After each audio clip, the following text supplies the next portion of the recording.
राजा हरिश्चंद्र ने अयोध्या पर बुद्धिमानी और कृपा से राज किया। उनका शासनकाल एक स्वर्णिम युग था। राज्य समृद्ध था और लोग खुश थे। हरिश्चंद्र अपने न्याय और सत्य के प्रति अटूट प्रतिबद्धता के लिए जाने जाते थे। उनकी बात ही उनकी प्रतिज्ञा थी। राजा हरिश्चंद्र की सत्यनिष्ठा पर कभी किसी को संदेह नहीं हुआ। ओम्बी का कीरी कदापत की रीति। मैं धर्म का पालन करने वाला इंसान हूँ।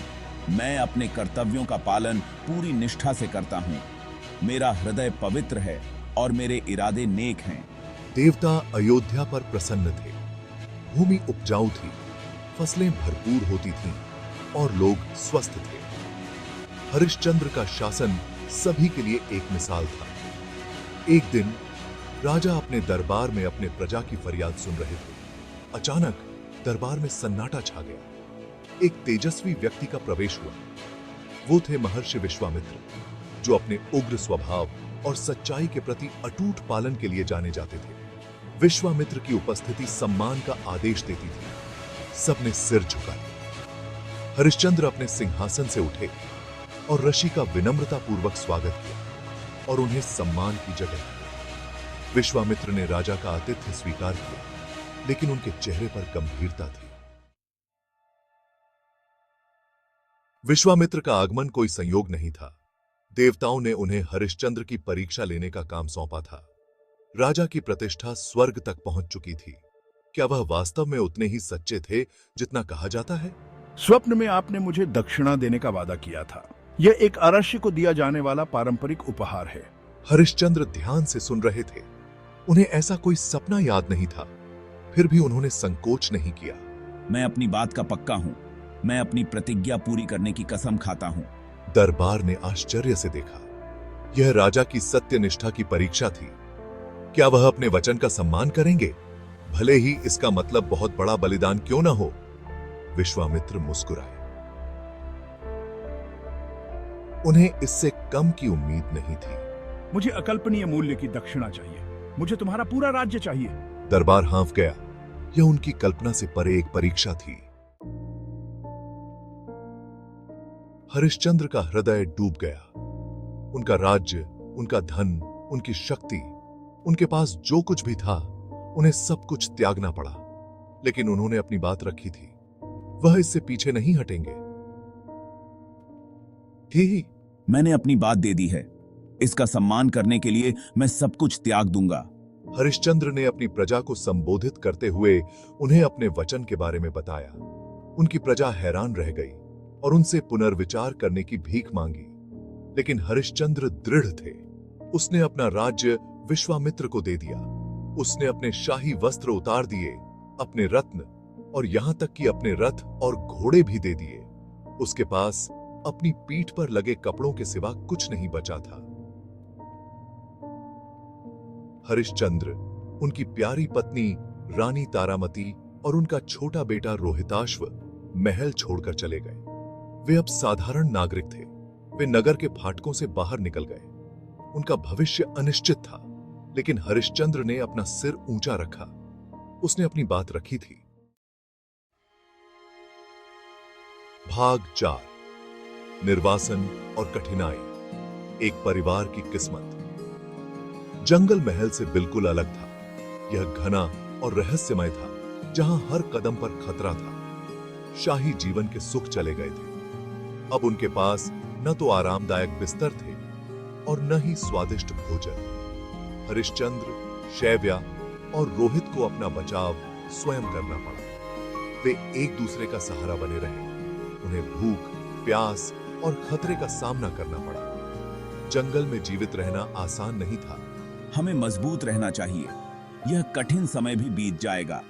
सच्चाई के प्रति हमारी प्रतिबद्धता हमें इन अंधेरे समयों में मार्गदर्शन करेगी। हमें अपने सिद्धांतों पर अडिग रहना होगा। वे जंगली फलों और जड़ों पर जीवित रहे। यह उनके लिए एक नया अनुभव था। वे खुले आसमान के नीचे सोते थे। सितारों की छांव में वे एक दूसरे को दिलासा देते थे। जंगली जानवर परछाई में दुबके हुए थे। हर कदम पर खतरा मंडरा रहा था। सूरज बेरहमी से चमक रहा था। गर्मी ने उनकी मुश्किलें और बढ़ा दी थीं। फिर भी हरिश्चंद्र ने कभी शिकायत नहीं की। वह अपने परिवार के लिए एक मजबूत स्तंभ बने रहे। वह सच्चाई के प्रति अपनी प्रतिबद्धता में दृढ़ रहे। ध्यान और साधना ने उन्हें शक्ति दी। ध्यान और साधना ने। हरिश्चंद्र, आपकी अटूट भावना मुझे शक्ति देती है। हम इस कठिनाई को मिलकर पार करेंगे। हम एक परिवार के रूप में इसे एक साथ सहेंगे। हमारा प्रेम और एकता हमें मजबूत बनाए रखेगी। एक दिन वे पवित्र नगरी काशी पहुंचे।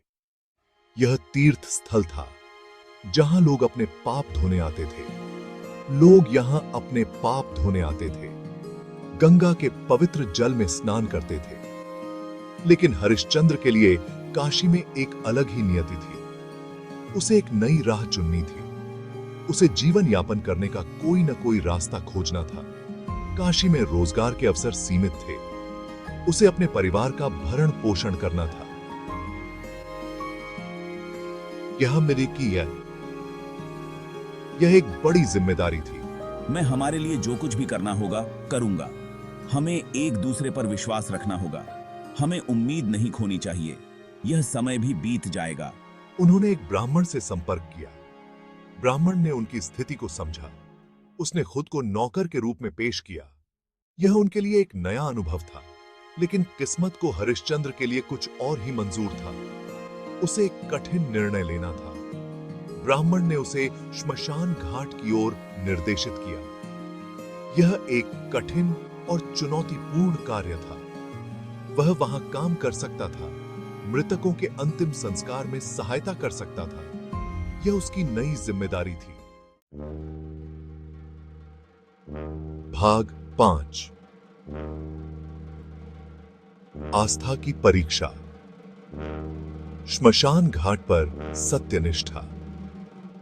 श्मशान घाट एक उदास जगह थी, जहां हर तरफ शोक और पीड़ा का माहौल था। यह चिताओं के धुएं से भरा हुआ था, जो आसमान में घुलता जा रहा था। हवा में दुख व्याप्त था और हर कोई अपने प्रियजनों को खोने के दर्द से जूझ रहा था। लेकिन हरिश्चंद्र पीछे नहीं हटे। उन्होंने अपने कर्तव्यों को निभाने का संकल्प लिया। उन्होंने विनम्रता के साथ अपने भाग्य को स्वीकार किया। ये केची आंशे की अमर जानते ही इस आती हुए कि यह उनका धर्म था। यह अब मेरा कर्तव्य है और मैं इसे पूरी निष्ठा से निभाऊंगा। मैं इसे उसी ईमानदारी और सत्यनिष्ठा के साथ निभाऊंगा जैसा मैंने हमेशा किया है, जिसका मैंने हमेशा पालन किया है और करूंगा। उनका काम शोक संतप्त परिवारों से शुल्क वसूलना था, जो उनके लिए एक कठिन कार्य था। यह शुल्क श्मशान घाट के उपयोग के लिए था, जो आवश्यक था। हरिश्चंद्र ने ईमानदारी और करुणा के साथ अपने कर्तव्य का पालन किया। कभी भी अपने सिद्धांतों से समझौता नहीं किया।